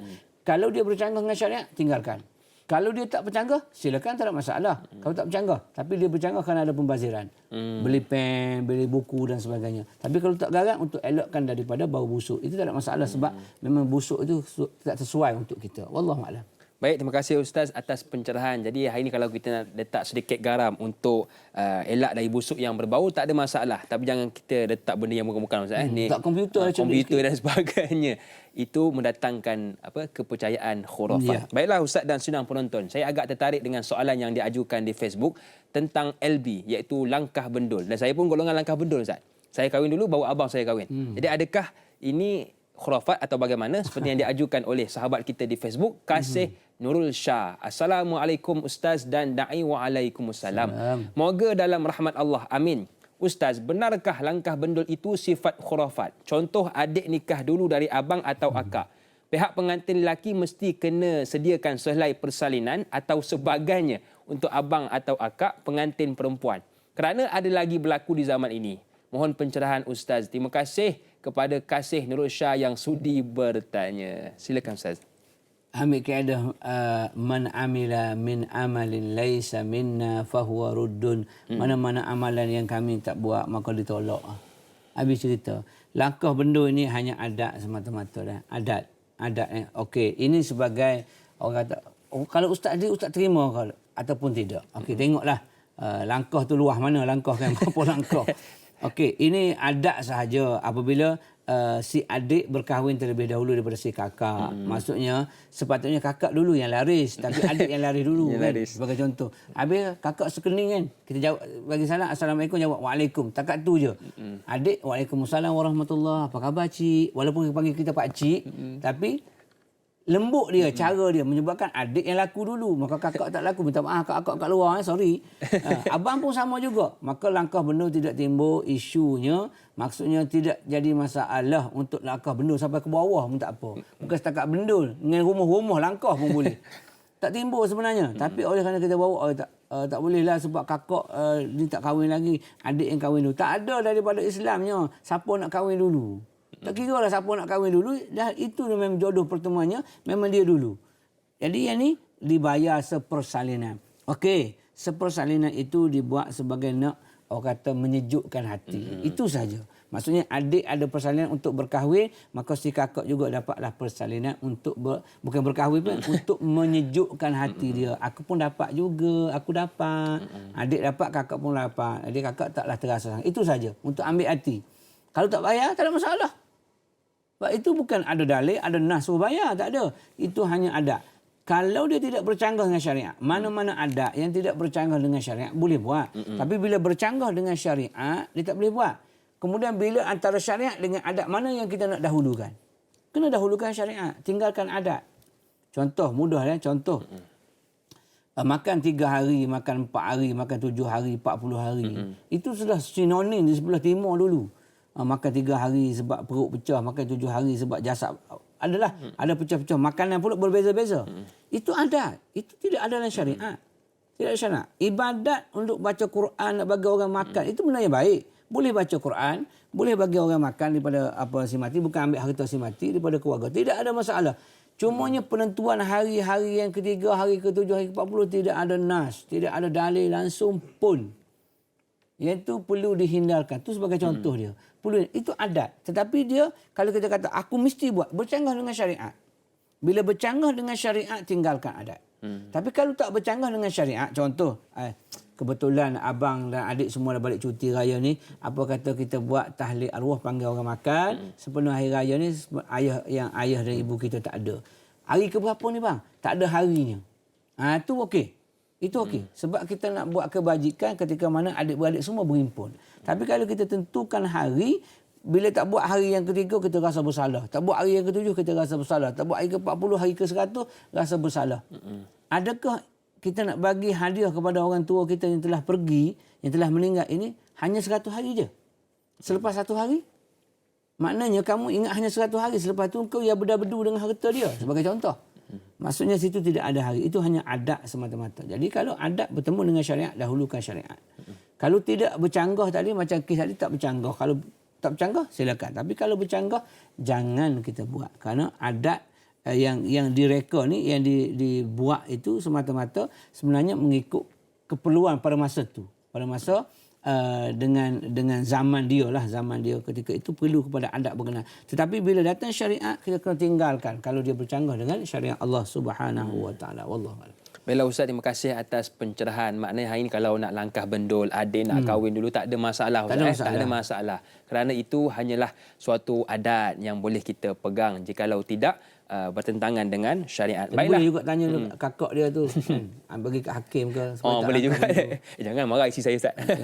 Baiklah, sedang penonton yang dirahmati Allah sekalian. Tanyalah Ustaz di TV3 akan berakhir di sini. Tetapi teruskan menonton siaran tambahan 30 minit di TV9. Tanya Ustaz, biar tahu, jangan keliru.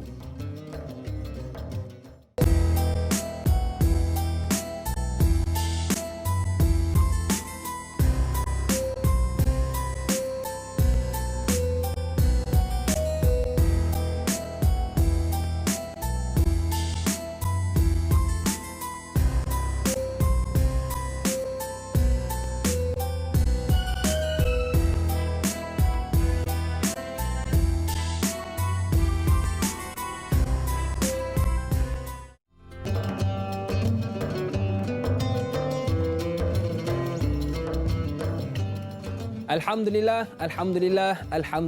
Terima kasih kepada anda yang masih lagi sudi bersama dengan kami.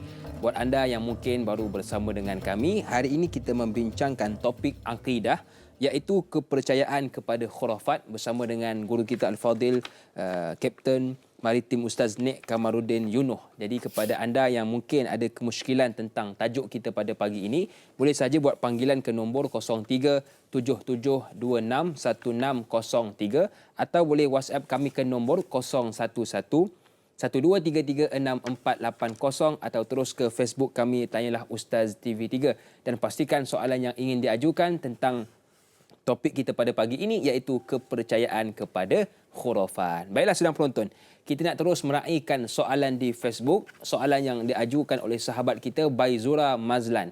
Assalamualaikum Ustaz dan Da'i. Waalaikumsalam. Permainan kuda kepang, mak yong, ulik mayang dan banyak lagi yang ada unsur mistik masih lagi aktif di sesetengah tempat. Kuda kepang contohnya, permainnya memijak kaca dan kopek kulit kelapa hanya menggunakan gigi tanpa kecederaan yang serius. Soalan saya, adakah persembahan begini boleh dikategorikan sebagai khurafat kerana ada elemen-elemen pemujaan? Mohon penjelasan Ustaz. Terima kasih. Terima kasih kepada Baizura Mazlan yang sudi bertanya. Silakan Ustaz. Ini permainan tradisional di kebanyakan negeri di negara kita lah. Sebelum tu minta maaf ayahanda, ayah bonda yang suka dengan permainan-permainan ini. Kita tengok dari segi hukum hakam. Kamu nak buat itu urusan diri kita sendirilah. Tapi hukum hakamnya, perbuatan berkenaan dia boleh membawa kepada kesyirikan kepada Allah Subhanahu Wa Taala. Kerana di sana ada unsur-unsur pemujaan. Ada unsur pemujaan. Tak kira lah apa bentuk sekali ke makyung ke kuda kepang ke dan sebagainya. Ada di sana pemujaan. Kalau kita nak main biasa. Dan tapi dia melarakan. Dah jadi kes melara. Tapi ini pula ada pemujaan. Disebut bagai-bagai lah. Macam-macam mentera yang dia baca, yang dia sebut. Sedangkan Nabi SAW menyebut man ata urrafan, siapa yang datang kepada tukang tilik, tukang apa tengok nasib dan fasa'alahu, lalu dia tanya, saya ni sebenarnya apa? Dia dengan menggunakan mentera dia dengan jampi serampah dan sebagainya. Kemudian Nabi sebut, kalaulah kamu membenarkan dia, fasaddaqahu, kamu kata betul lah yang kau kata tu, maka Nabi jawab, lam tuqbalu salatan 40 lailatan, sembahyang kamu tidak akan diterima oleh Allah sebanyak 40 malam. Maknanya kalau kita percaya kepada yang ada ni, pemujaan-pemujaan ini, sembahyang kita akan ditolak oleh Allah sebanyak 40 malam.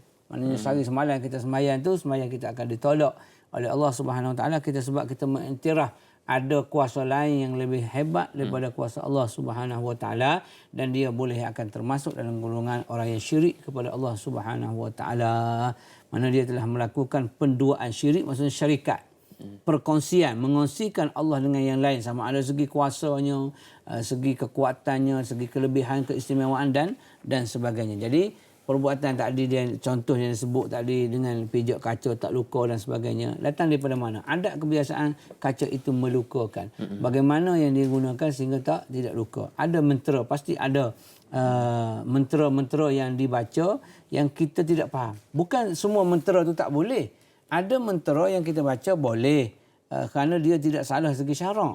Tetapi ada kebanyakan mentera yang dia baca, japi serapah yang dia baca, kita pun tak faham. Bahasa apa yang dia pakai, kita pun tak tahu. Wallahu a'lam bahasa apa. Dan ujung tu dia akan sebutlah. Ujung tu dia akan sebut CD, guru, CD berkat. Dia akan sebut macam tu. Sebab dengan berkat kata la ilaha illallah dan sebagainya. Dia ambil semula la ilaha illallah. Sebab apa dia mengucapkan demikian? Sebab di hadapan sana telah berlaku kesyirikan kepada Allah Subhanahu Wa Taala. Dia puja batu, dia puja burung dan sebagainya. Ini kepercayaan juga sama dengan kepercayaan burung boleh mendatangkan mudarat. Mandi Safar, bulan Safar banyak kemudaratan. Kemudian berlakunya burung hantu berbunyi dan sebagainya. Ada orang nak mati ataupun bala dan sebagainya. Semua itu adalah karut tahyul dan merosakkan akidah. Jaga baik-baik. Jaga baik-baik. Permainan tadi kalau kata nak main dia akan masuk bab makruh. Tetapi kalau ada pemujaan dia akan jadi haram. Maksudnya katalah dia nak main makyung sebagai contoh. Kalau tak ada mentera, itu mentera yang kata salah segi syarak, maka bolehlah. Tapi dia masuk dalam bab makruh kerana dia lara dah, melalaikan. Macam orang bernyanyi lah. Tak ada pasal-pasal, tak ada apa pun menaikkan keimanan dan sebagainya. Membazirkan masa sahaja. Bila dia membazirkan masa, dia masuk dalam bab makruh. Makruh di situ kerana membuang masa baik zikir kepada Allah. Begitu juga orang yang bermain kuda kepang, kemudian makyung, kemudian ada juga wayang kulit, ada sebagainya permainan itu. Lara, lalai, tak ada khurafat, tak ada benda yang merosakkan akidah, hukumnya makruh paling kurang.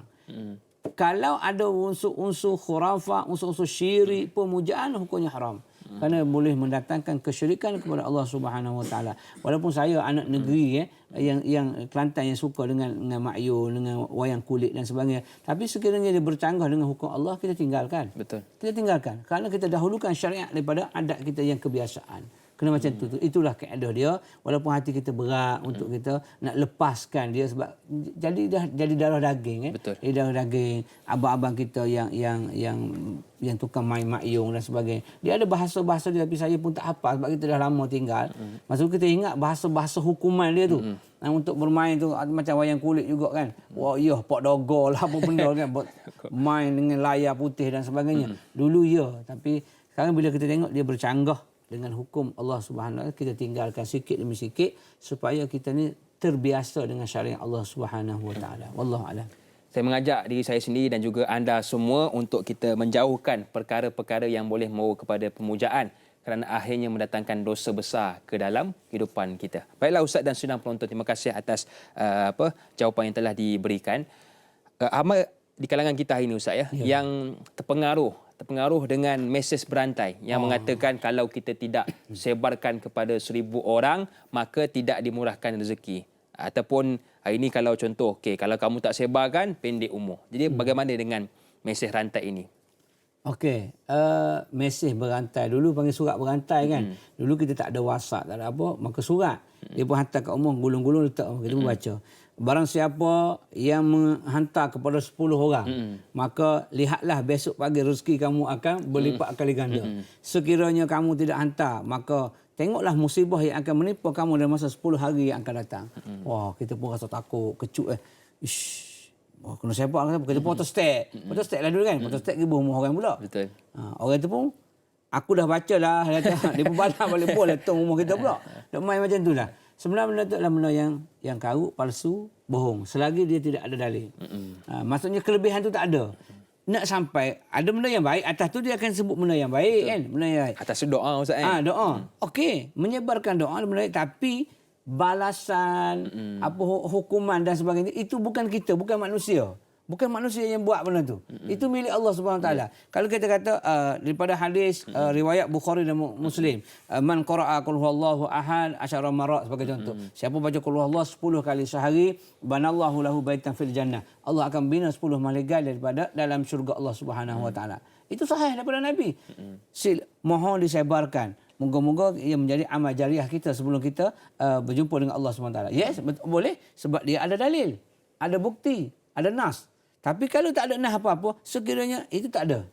Islam tidak ajar macam sekiranya kamu tidak sembahyang duha. Tak ada pun dia sebab benda yang sunnah. Kalau kamu tak sembahyang duha, rezeki kamu akan susah. Tak ada. Cuma siapa yang sembahyang Tuhan itu amalan-amalan murah rezeki dia kata. Maka kita sembahyanglah. Mudah-mudahan Allah memberi kemurahan kepada. Allah dah murah dah rezekinya kepada kita. Cuma kita minta kelebihan istimewa sedikit daripada yang lain kerana kita sembahyang duha. Sembahyang tahajud sebagai benteng diri untuk kita dekat diri kepada Allah Subhanahu Wa Taala. Yang itu okey. Sebab ada nas, ada dalil, ada bukti dan sebagainya. Tapi yang surat berantai, mesej berantai, SMS berantai, apa juga yang berantai, yang ada di sana hukuman, balasan, kelebihan yang berlipat kali ganda yang tak logik pada akal manusia yang tidak ada dalil. Kalau ada dalil tak apa. Kalau ada nas tak ada, tak apa.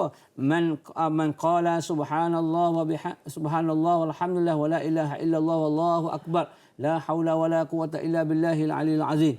Sekian kelebihan disebut daripada Sunan Abi Daud sebagainya. Maknanya ada nak sebarkan boleh, tetapi mengikut ada dalil, ada nas dan sebagainya. Jangan kita syok sendiri, kita ambil hak orang, kita forward. Ambil forward, no. Mesti ada tabayun, mesti ada orang kata pencerahan terlebih dahulu daripada mana sumbernya, daripada nas Al-Quran ataupun hadis. Wa imma hadis itu dhaif sekalipun kita akan sebutlah.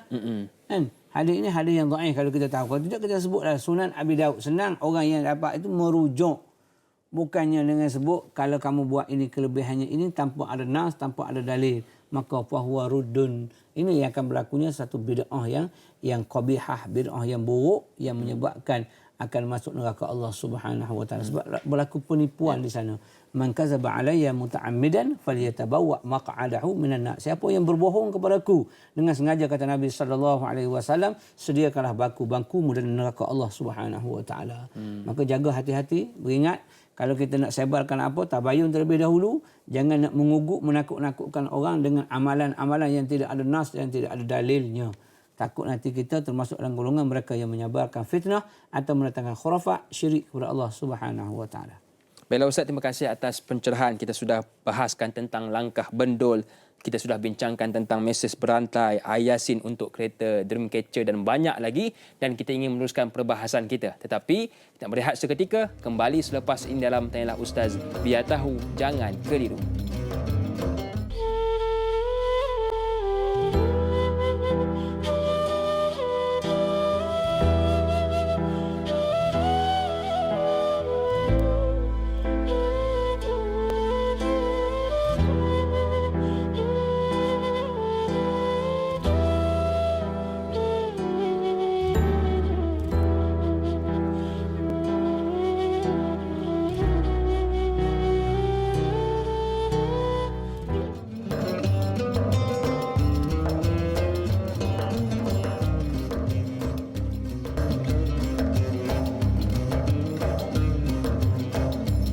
Alhamdulillah, terima kasih kepada anda yang masih lagi bersama dengan kami dalam Tanyalah Ustaz. Biar tahu, jangan keliru, pejam celik.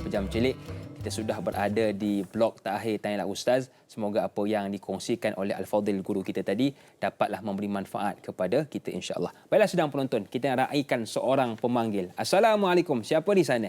Waalaikumsalam warahmatullahi wabarakatuh. Dai Hakim dan juga Ustaz Nik Kamaruddin Nik Yuno. Saya Omar Abdul Majid dari Felda Cini Timur 3, Pekan Pahang. Assalamualaikum Ustaz dan Dai. Waalaikumsalam warahmatullahi wabarakatuh. Dengar suara pun dah cam dah. Silakan Tuan Omar. Soalan saya gini Ustaz Kalau dulu masa saya kecil-kecil dulu Ustaz ada satu adat yang diberi nama lah. Adat ini masa ibu-ibu mengandung diberi nama itu melenggang perut ini. Ustaz, kalau tak buat kadang-kadang dikata adalah yang perkara-perkara yang tak baik berlaku pada baby ini. Jadi adat melenggang perut ini macam-macam lah, kelapa lah apa semua dia buatnya. Dan mengatakan kalau sekiranya tak dibuat, itulah tadi orang tua-tua dulu Ustaz, dia kata biar mati anak jangan mati adat. Jadi apabila perkataan begini dibuat, adakah ini juga disebut perkataan begini? Adakah ini juga dikira khurafat ke bagaimana ke Ustaz?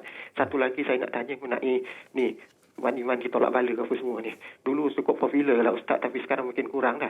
Jadi adakah benda-benda boleh ditolak bala dengan mandi dengan cara begini ke Ustaz? Itu soalan saya Ustaz dan Dai. Terima kasih banyak Ustaz dan Dai. Assalamualaikum. Waalaikumsalam warahmatullahi wabarakatuh. Terima kasih kepada Tuan Omar yang sudi bertanya. Saya fikir 3 soalan yang boleh kita simpulkan. Yang pertama, melenggang perut. Yang kedua, perkataan biar mati anak jangan mati adat. Dan yang ketiga, mandi tolak bala. Silakan Ustaz. Baik, kita ambil soalan akhir dulu yang kita ingat.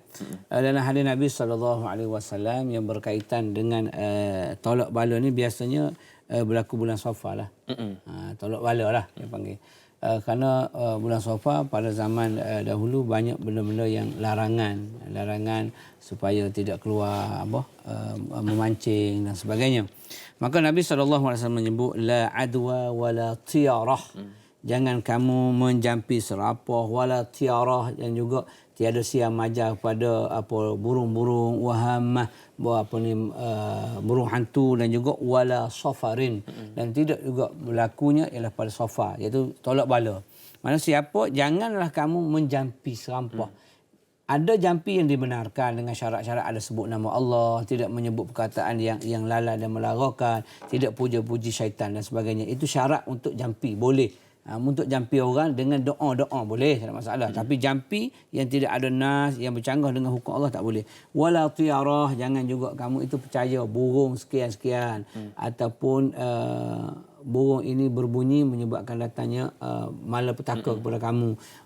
Wala hamah, Nabi kata juga burung hantu itu tidak mendatangkan sial. Wala safar, dan juga bulan Safar itu tidak ada sial padanya.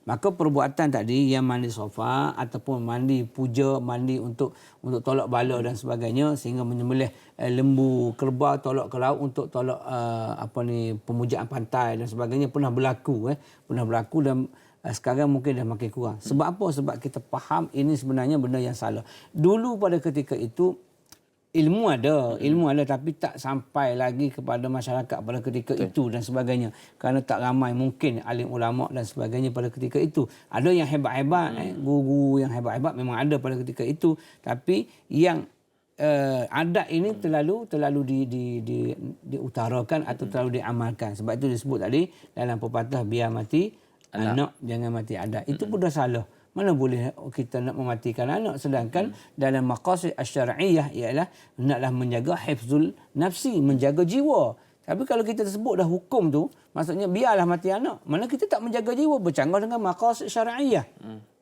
Maqasid tujuan syariat Allah diadakan untuk jaga jiwa. Tapi kalau kita biarlah anak tu mati, tak apa. Jangan adat kita ni mati. Maknanya utamakan adat ni. Adat boleh, saya dah cakap daripada awal, adat ni boleh. Kadang-kadang bagus juga adat ni. Tetapi kalau dia tak bercanggah.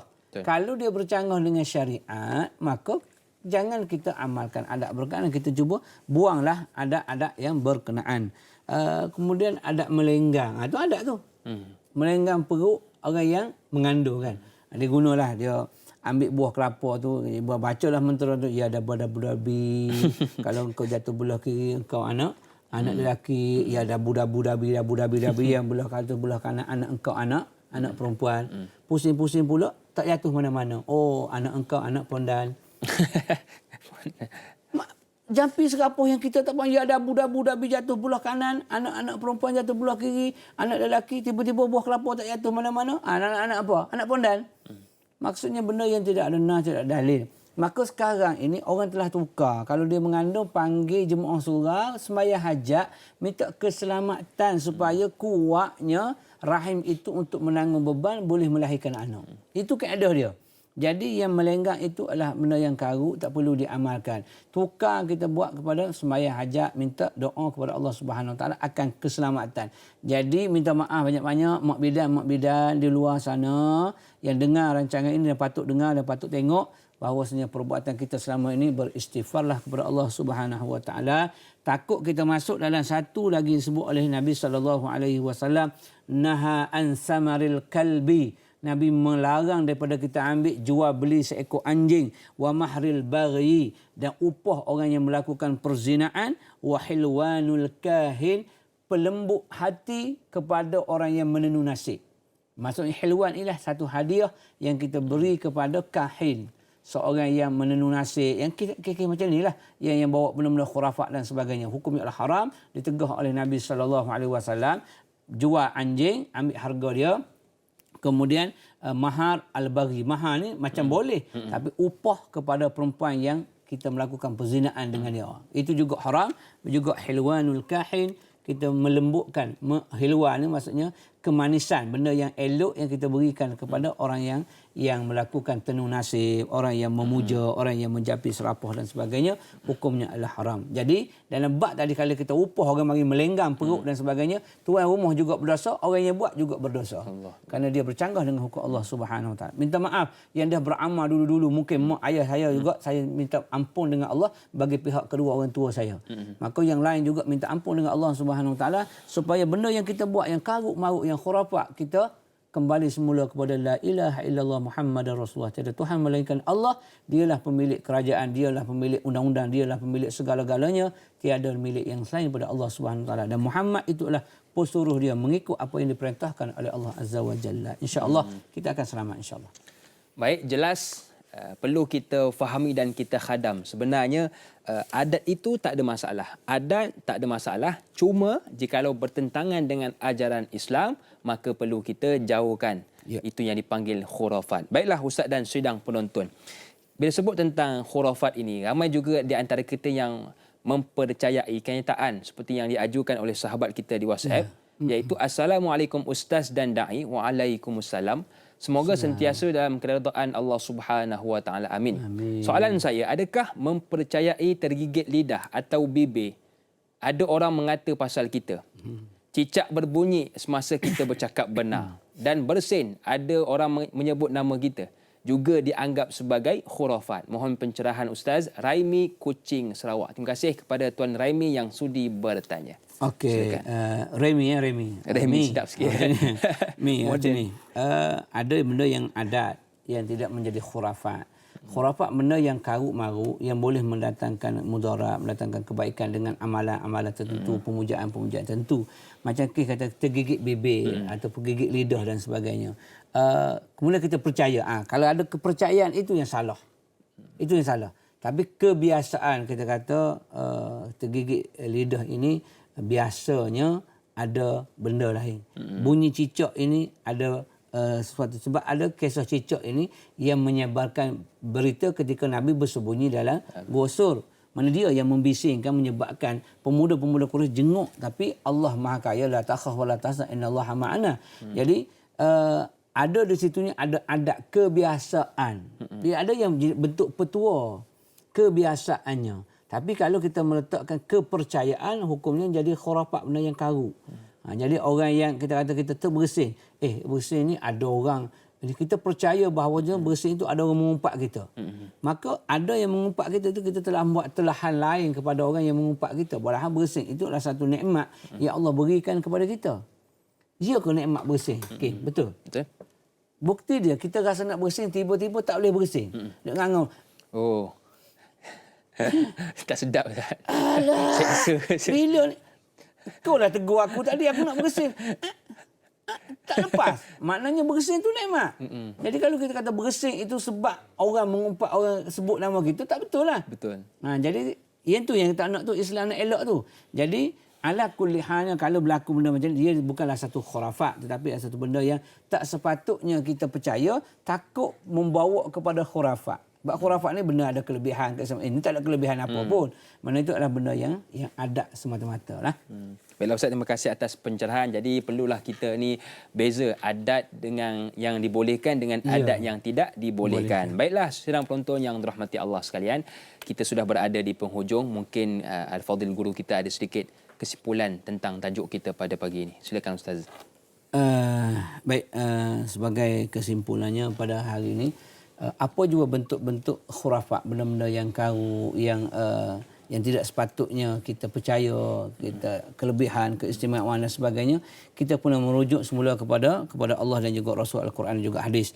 Dan sebagai akhirnya saya sebutkan satu hadis Nabi SAW, man ata urrafan aw sahiran aw kahinan fasaddaqahu bima yaqul faqad kafara bima anzala ala Muhammad sallallahu alaihi wasallam. Siapa yang datang kepada tukang tilik, siapa yang datang kepada sahiran, orang yang tukang sihir, au kahinan, ataupun orang yang menenun nasib dan sebagainya, fasaddaqahu, lalu dia membenarkan kata-kata tukang sihir, kata-kata tukang tilik, kata-kata tukang nasib tadi, maka kafara bima anzala Muhammadin sallallahu alaihi wasallam, maka dia telah menjadi kufur dengan apa yang diturunkan kepada Nabi kita Muhammad sallallahu alaihi wasallam. Jadi tolong jaga baik-baik supaya perkataan kita, perbuatan kita dan segala apa yang kita lakukan itu sejajar dengan kehendak Allah Subhanahu wa taala.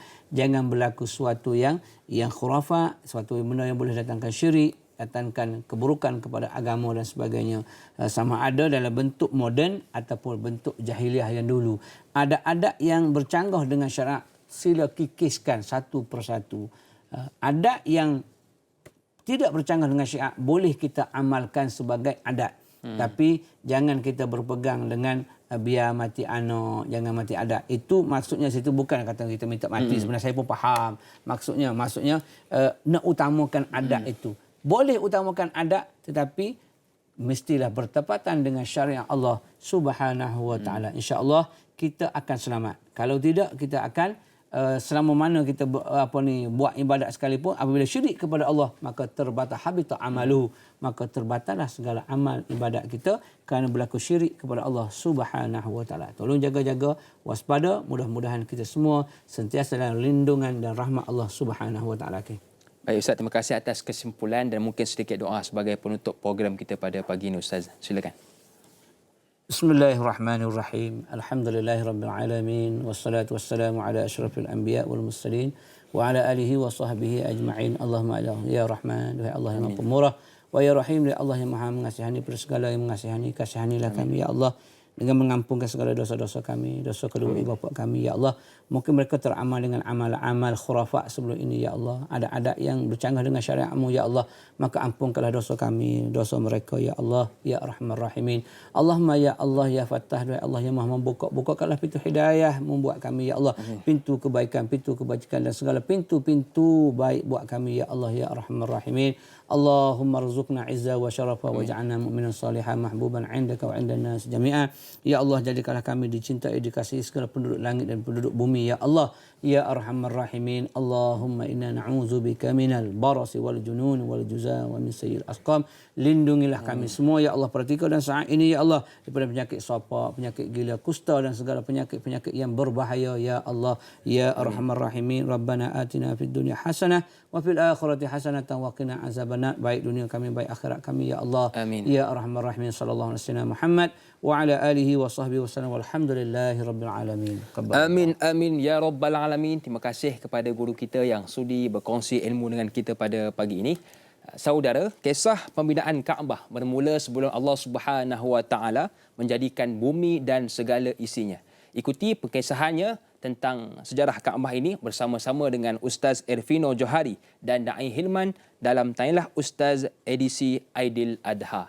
Akhir kata, adat tidak salah andai seiring syariah, suram bertukar indah hidup mendapat barakah. Saya Da'i Hakim, senyum nampak gigi, ada rezeki, jumpa lagi. Assalamualaikum warahmatullahi wabarakatuh.